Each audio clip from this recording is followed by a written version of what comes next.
되시는 우주 예수님은 아름다워라. 산 밑에 백가봐요 빛나는 새벽별 주님 영원할 길 아주 없도다. 내 마음이 아플 적에 큰 위로 되시면 나 외로울 때 좋은 친구라. 주는 저 산 밑에 백가 빛나는 새벽별 이 땅 위에 이길 것이 없도다. 내 맘에 모든 염려 이 세상 고락함 주님 항상 같이 하여 주시고 세험을 당할 때에 악마에게 고를 즉시불내 세상을 지키시네. 온 세상 날 버려도 주 예수 안 버려 끝까지 나를 돌아보시네. 주는 저 산 밑에 백가 빛나는 새벽별 이 땅 위에 이길 것이 없도다. 내 맘을 다하여서 주님을 따르면 길이 나를 사랑하리니. 물불이 두렵지 않고 창 건너가본데 주는 높은 산 성대 방패시라. 내 영혼 먹이시는 그 은혜 누리고 나 친히 주를 뵙기 원하네. 주는 저 산 밑에 백가 빛나는 새벽별 이 땅 위에 이길 것이 없도다.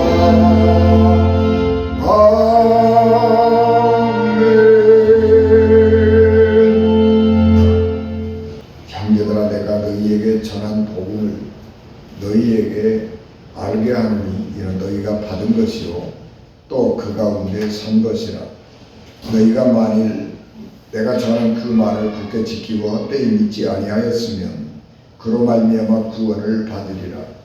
내가 받은 것을 먼저 너희에게 전하였노니 이는 성경대로 그리스도께서 우리 죄를 위하여 죽으시고 장사 지낸 바 되셨다가 성경대로 사흘 만에 다시 살아나사 게바에게 보이시고 후에 12 제자에게와 그 후에 500여 형제에게 일시에 보이셨나니 그 중에 지금까지 대다수는 살아있고 어떤 사람은 잠들었으며 그 후에 야고보에게 보이셨으며 그 후에 모든 사도에게와 맨 나중에 만삭되지 못하여 난 자 같은 내게도 보이셨느니라.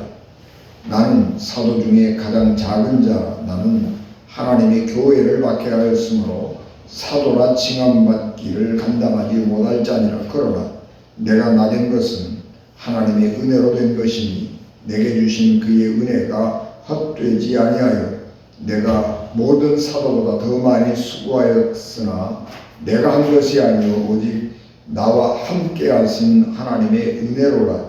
그러므로 나나 그들이나 이같이 전파하며 너희도 이같이 믿었느니라. 아멘.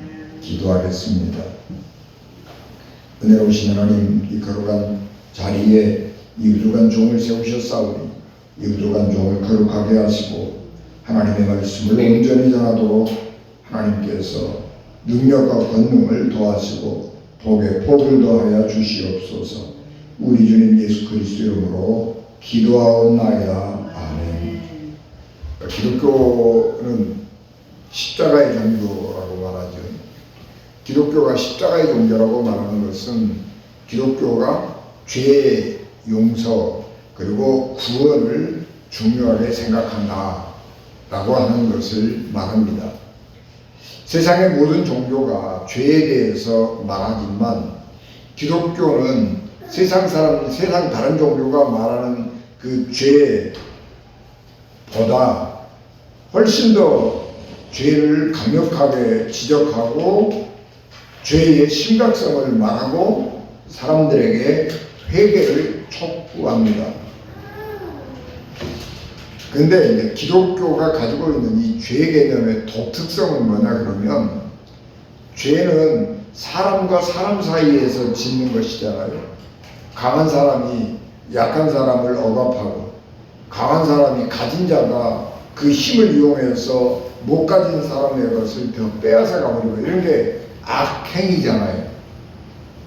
그런데 기독교는 사람과 사람 사이에서 일어나는 악행을 사람과 사람 사이의 일로 그냥 끝내지 아니하고 그것이 하나님과 사람 사이에 있는 일로 인정하고 인식하고 그 죄를 피해를 입은 사람이 피해를 준 사람에게 묻는 것이 아니라 하나님이 그 피해를 입은 사람을 대신해서 피해를 준 사람을 징벌하는 것입니다. 그래서 기독교는 인간과 인간 사이의 일을 하나님과 인간 사이에 있는 일, 하나님과 인간 사이에서 일어나는 일들로 생각을 하는 것입니다. 그래서 죄를 지은 사람이 죄를 용서받기 위해서는 내가 잘못을 저지른 사람에게 가서 내가 잘못했습니다 그렇게 말하고 용서를 받는 것에서 그치는 것이 아니라 하나님에게 가서 하나님 내가 이런 죄를 지었습니다 그렇게 고백하고 하나님으로부터 용서를 받아야 정말로 그 죄가 용서받게 되는 것입니다. 왜 기독교가 이렇게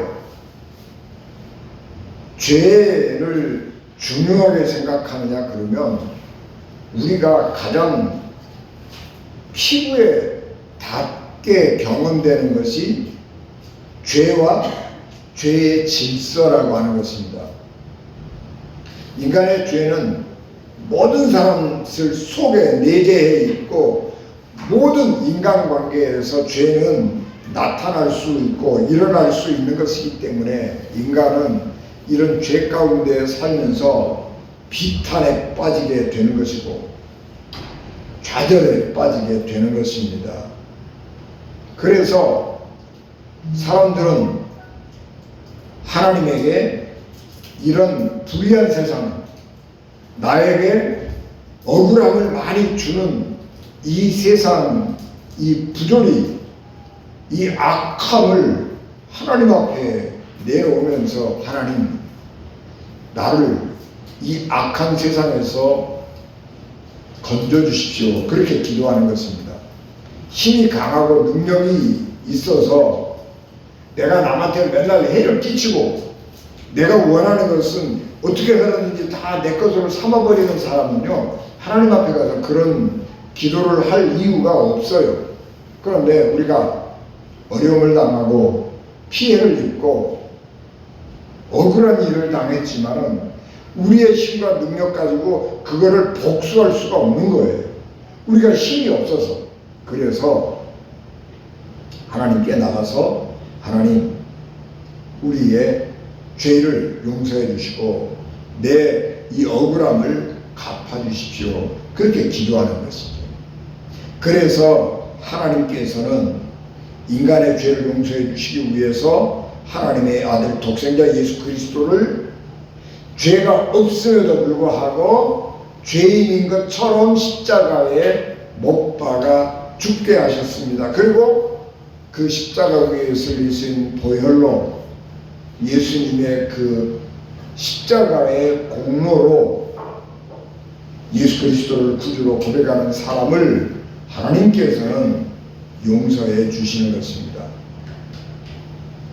그런데 우리가 성경을 더 자세하게 깊게 살펴보면 하나님은 인간의 죄의 문제를 해결해주고 인간의 잘못을 용서해주는 구원의 하나님 이전에 하나님은 우리에게 사랑의 하나님이셨습니다.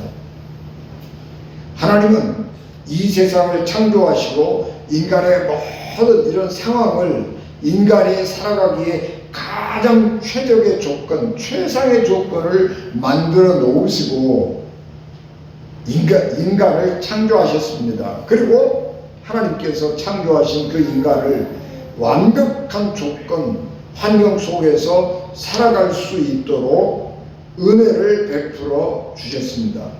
그러므로 사람이 제일 먼저 경험하는 것은 죄, 그리고 죄가 주는 아픔, 고통이 아니라 하나님의 은혜와 사랑인 것입니다.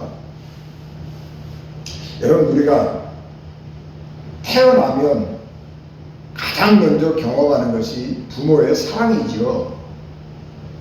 어린아이가 부모님에게 뭐를 잘했기 때문에, 부모님에게 무슨 기쁨을 주었기 때문에 부모가 그 자녀에게 사랑을 베풀어주고 관심 가지고 돌보아주고 그 생명이 죽지 않도록 잘 보살펴 주는 것입니다. 그 부모의 사랑 때문에 그 아이가 건강하게 자라날 수 있는 것이죠. 그런데 어린아이는요, 그 부모의 사랑을 인식하지 못하지. 의뢰 그것이 당연한 것인 줄 알고 그냥 그렇게 살아가는 거예요. 그 은혜 안에서 살아나는 것입니다. 그래서 어린아이들은 부모의 사랑에 대해서 감사할 줄 몰라요. 어린아이는 부모가 아이에게 사탕을 사주었는데 그 부모가 사준 사탕 가운데 한 개만 나를 달라 그래도 안 줘요. 왜 그래? 부모의 사랑을 모르기 때문에 그래요.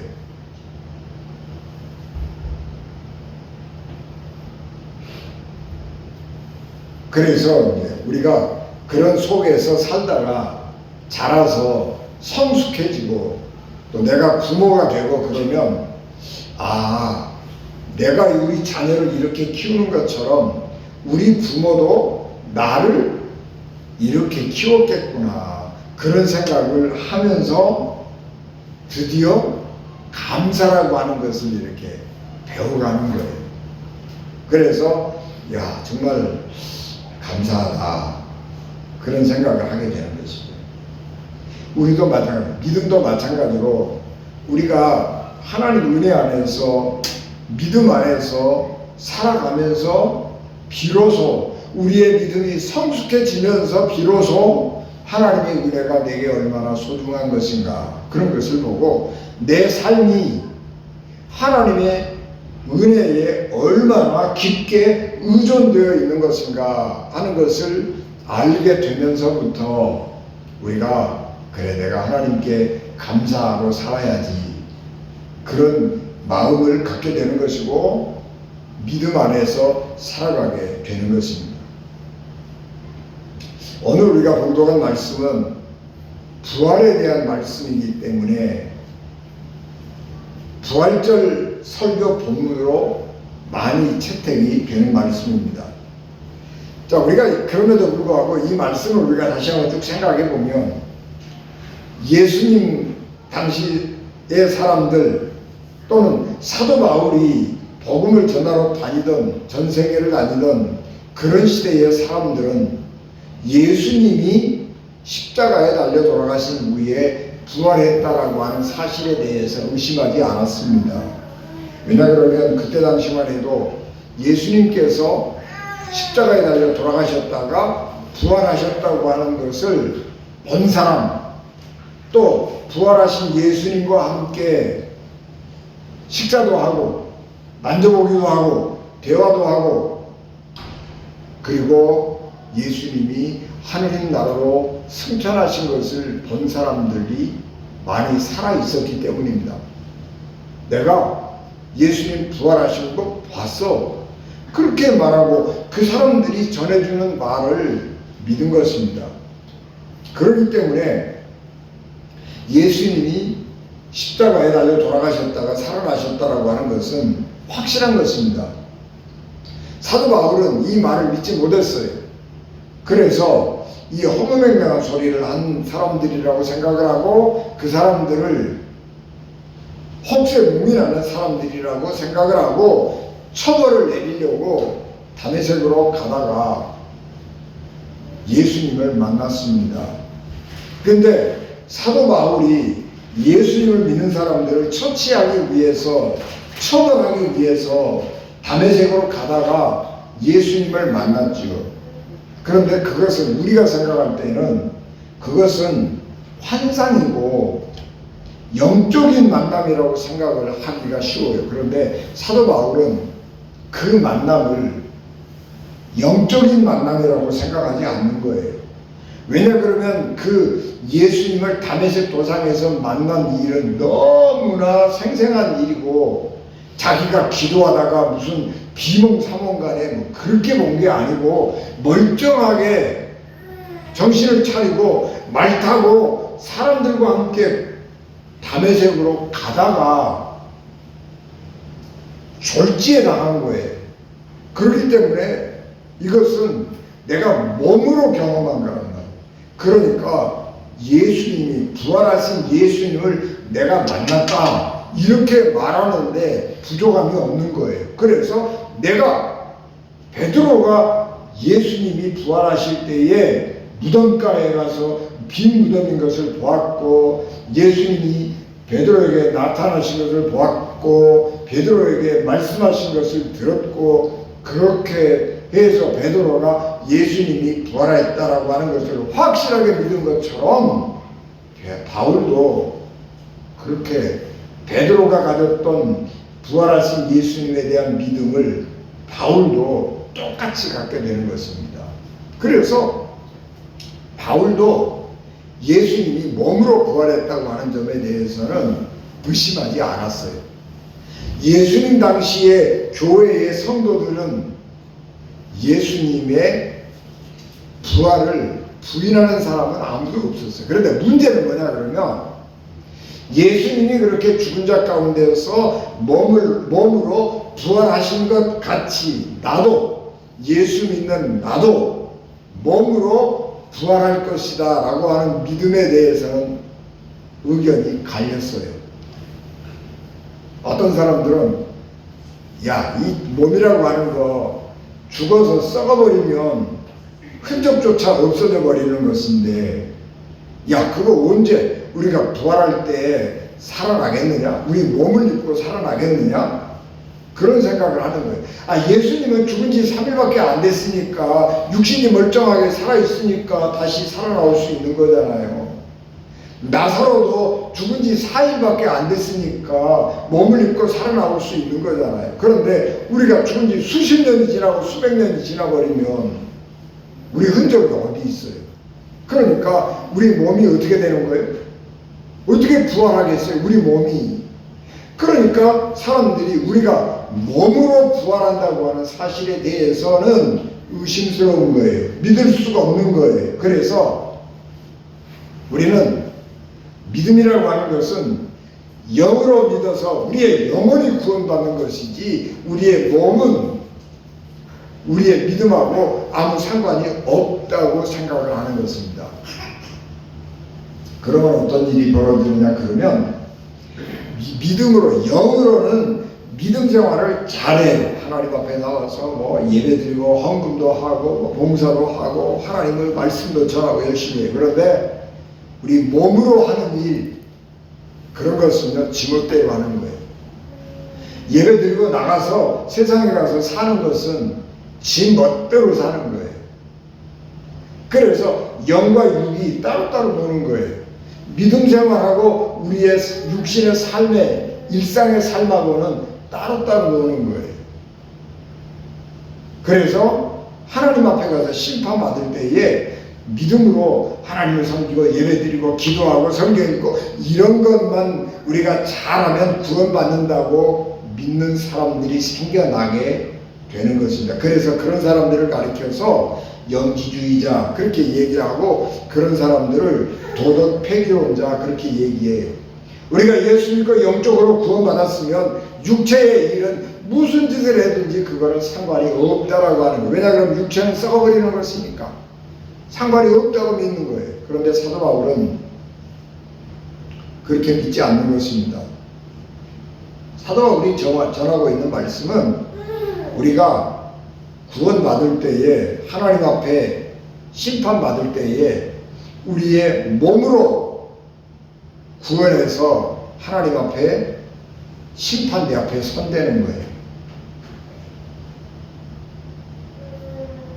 그게 기독교의 믿음이에요. 여러분, 우리가 우리 육체의 얼굴을 가지고 있기 때문에, 형상을 가지고 있기 때문에 누구인지 알아보잖아요. 그죠? 우리가 내가 가지고 있는 얼굴의 특징, 이 몸의 특징, 이런 것들을 가지고 있으니까 다른 사람들이 나를 알아본단 말이에요. 그런데 이게 이 얼굴의 특징이 없어져 버리면 어떻게 되겠어요? 못 알아보지요. 우리가 천국에 가서 어떤 사람을 만나게 되었을 때에 반갑게 아는 척하고 만날 수 있는 것은 뭐예요? 우리가 육신을 입고 있을 때 그 형상을 그냥 가지고 있기 때문에 천국에 가면 알아보는 거예요.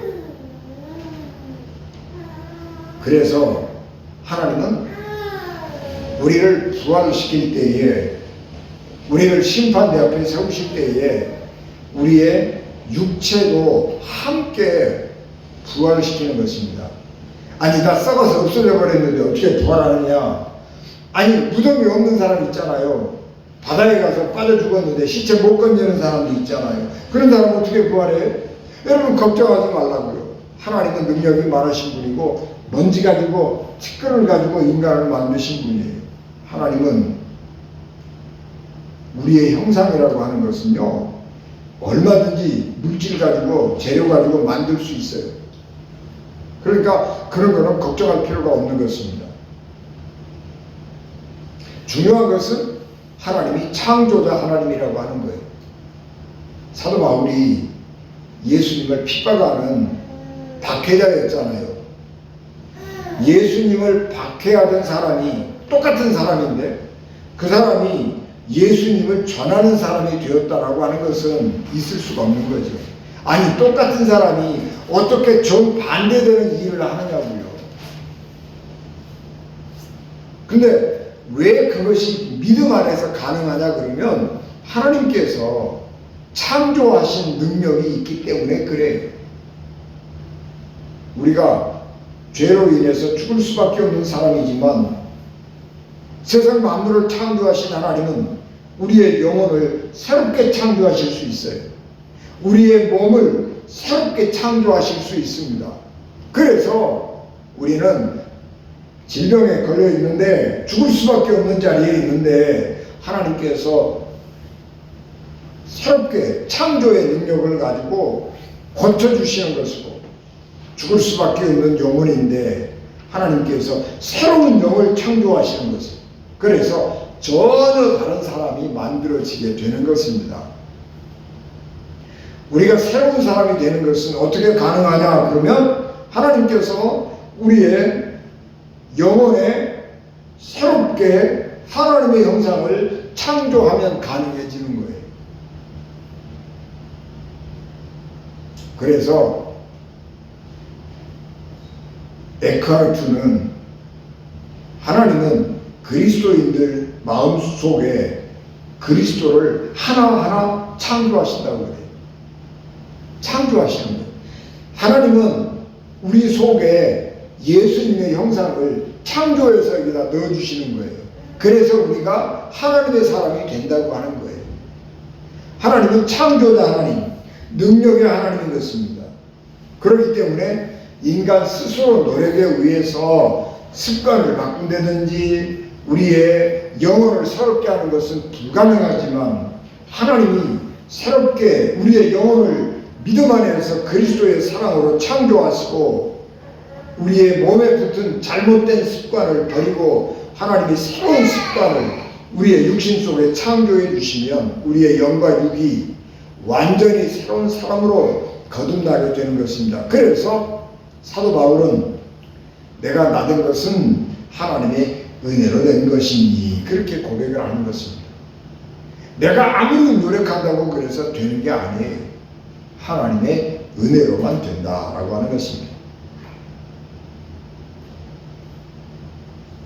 사람들이 왜 그렇게 생각했냐 그러면 그때 당시에 사람들이 그 헬라 철학에 영혼 불멸설이라고 하는 게 있었죠.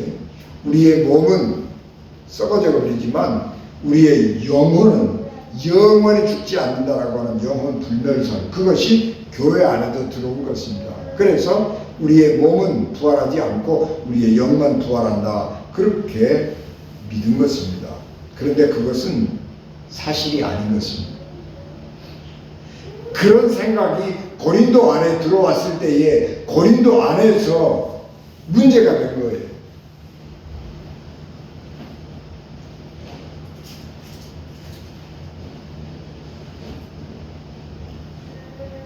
우리가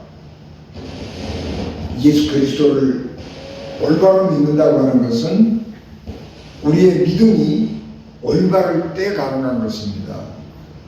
우리의 믿음이 올바르지 아니하면 우리의 삶이 올바를 수가 없는 것입니다. 그러므로 사도 바울은 당시에 영혼 불멸설을 믿고 영적 지식을 최고의 지식이라고 주장하는 영지주의자들에게 반박하면서 우리가 하나님 앞에 갈 때에 우리의 육체를 그대로 가지고 간다고 주장을 하는 것입니다. 그렇기 때문에 그리스도인의 삶은 달라지는 것입니다. 사람은요, 얼굴을 싹 가리고 자기의 신분을 딱 가리면 무슨 짓이든지 할 수 있는 거예요. 여러분, 도둑질하는 사람들이 왜 자기 얼굴을 가리겠어요? 얼굴이 드러나면 안 되기 때문에 그래요. 그래서 얼굴을 가리고 나쁜 짓 하는 거예요.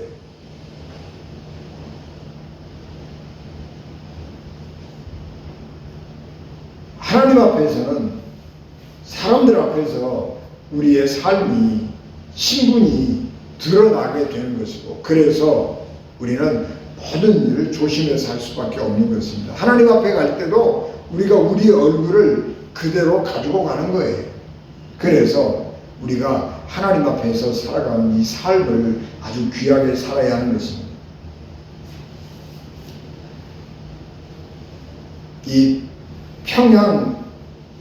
평양의학대학에서 교수로 살고 있는 윤상혁 박사가 한국에 왔습니다.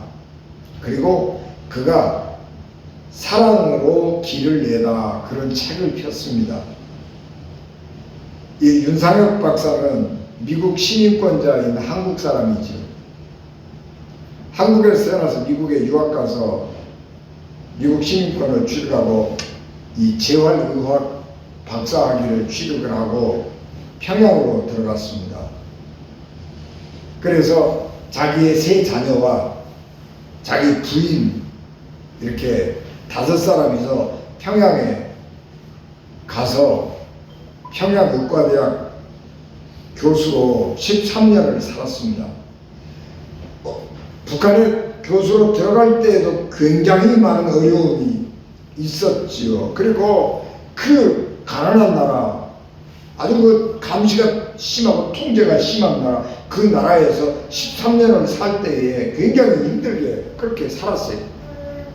그런데 북한 사람들이 친해지니까 윤상혁 교수한테 묻는 거예요. 아이, 박사님, 그 박사님은 미국에서 잘 살 수 있을 텐데 뭐하러 가족까지 여기 데리고 와서 이곳에 가고 사느냐, 그리고 묻는다는 거예요. 그러면 그때에 비로소 내가 여기 와서 사는 것은 그리스도의 사랑 때문입니다.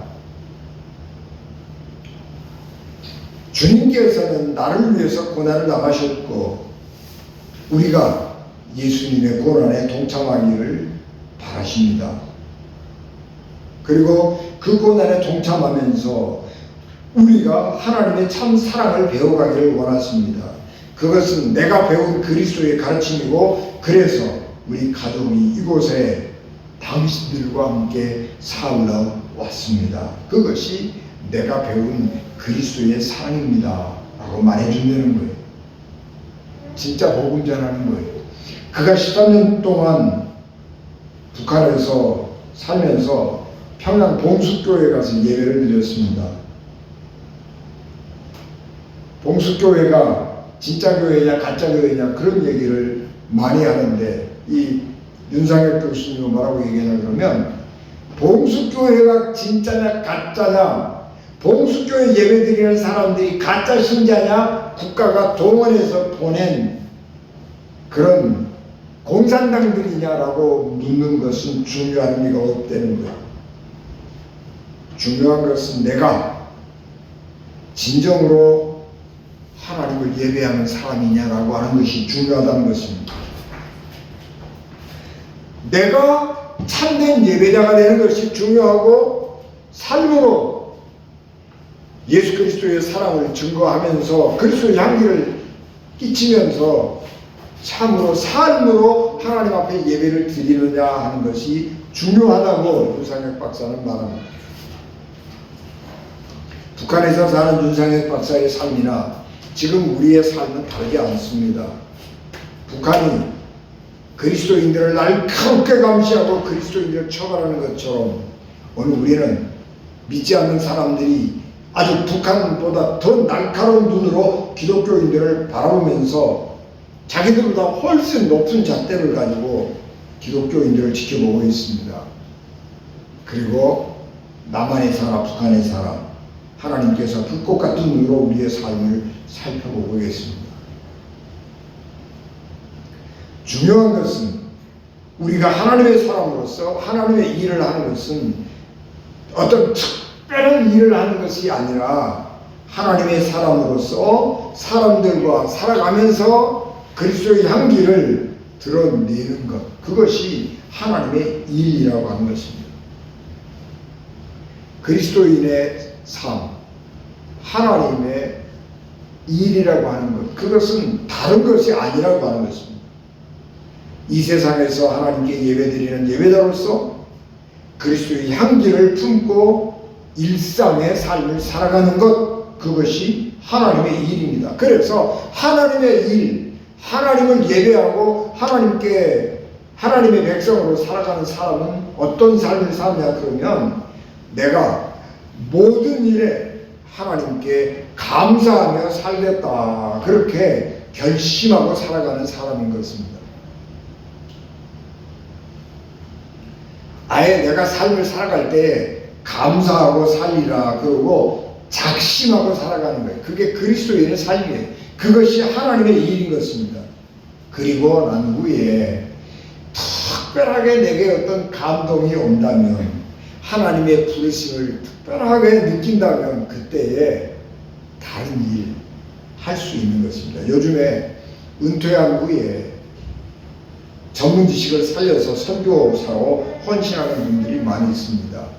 이런 일들은 특별하게 하나님의 부르심을 인식할 때 할 수 있는 것입니다. 그러나 그것이 더 하나님의 일을 잘하는 것이고 많이 하는 것이다라고 하는 것은 아니라고 하는 것입니다. 어떤 삶이든 하나님께서 내게 베풀어 주신 하나님의 은혜와 사랑을 기억하고 하나님께 감사하는 마음으로 살기를 결심하고 하나님의 향기를, 그리스도의 향기를 세상 사람들에게 전하며 사는 것, 그것이 하나님을 믿는 사람들이 할 수 있는 하나님의 일인 것입니다. 그래서 사도 바울의 고백처럼 10절 말씀, 내가 나된 것은 하나님의 은혜로 된 것이니 내게 주신 그의 은혜가 헛되지 아니하여 내가 모든 사도보다 더 많이 수고하였으나 내가 한 것이 아니고 오직 나와 함께 하신 하나님의 은혜로라 라고 고백하면서 전도자의 길을 갔던 것처럼 우리도 그렇게 힘겹고 어려운 현실을, 그리고 일상을 그리스도와 함께 살아가는 삶이 되어야 합니다. 오늘도 내 주변에서 일어나는 모든 일들에 대해서 감사하고 주의 힘과 능력을 강구하면서 믿음의 삶을 사는 우리 은진가족 되시기를 주 예수 그리스도 이름으로 축복합니다. 기도하겠습니다. 은혜가 충만하신 아버지 하나님, 주의 은혜와 사랑을 감사합니다. 연약하고 부족한 저희들, 우리가 하나님의 일 특별하게 나가서 무슨 일을 하는 것이 아니라 하나님 주의 백성으로 주의 향기를 세상에 하나님을 알지 못하는 사람들에게 전하는 데 있는 줄 믿사오니 그 마음으로 살아가게 하시고 감사함으로 결심하며 살아가는 저희들에게 도와주시옵소서. 예수님 이름으로 기도하옵나이다. 아멘. 이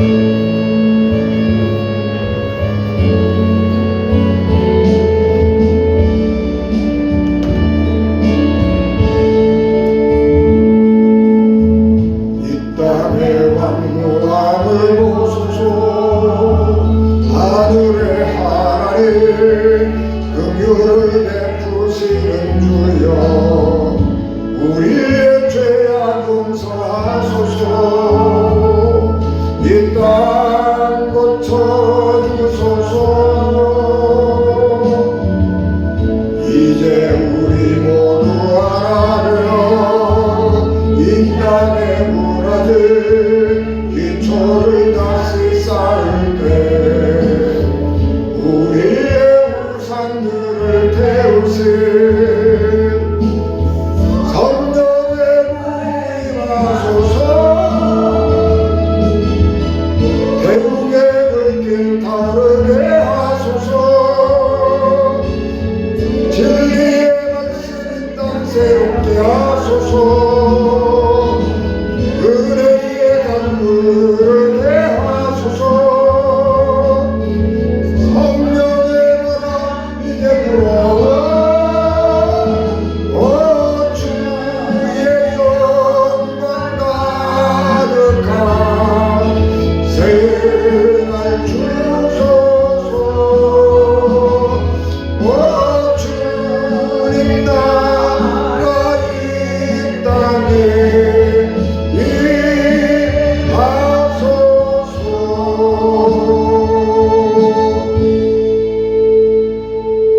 임하소서. 지금은 교회의 머리가 되시며 길이요 진리요 생명이 되셔서 우리를 하나님 나라로 인도하시는 예수 그리스도의 은혜와 죄인들을 구원하시려고 자기 아들을 십자가에 버리신 하나님 아버지의 극진하신 사랑하심과 성령님의 감동 감화의 역사 위로 교통 내게 주관하심이 피값으로 세우시는 우리 은진 교회와 예배를 맞춰 돌아가는 사랑하는 성도들 생명과 가정과 기업에 그리고 자녀들 위에 지금부터 영원히 함께 하시기를 간절히 축원하옵나이다. 아멘.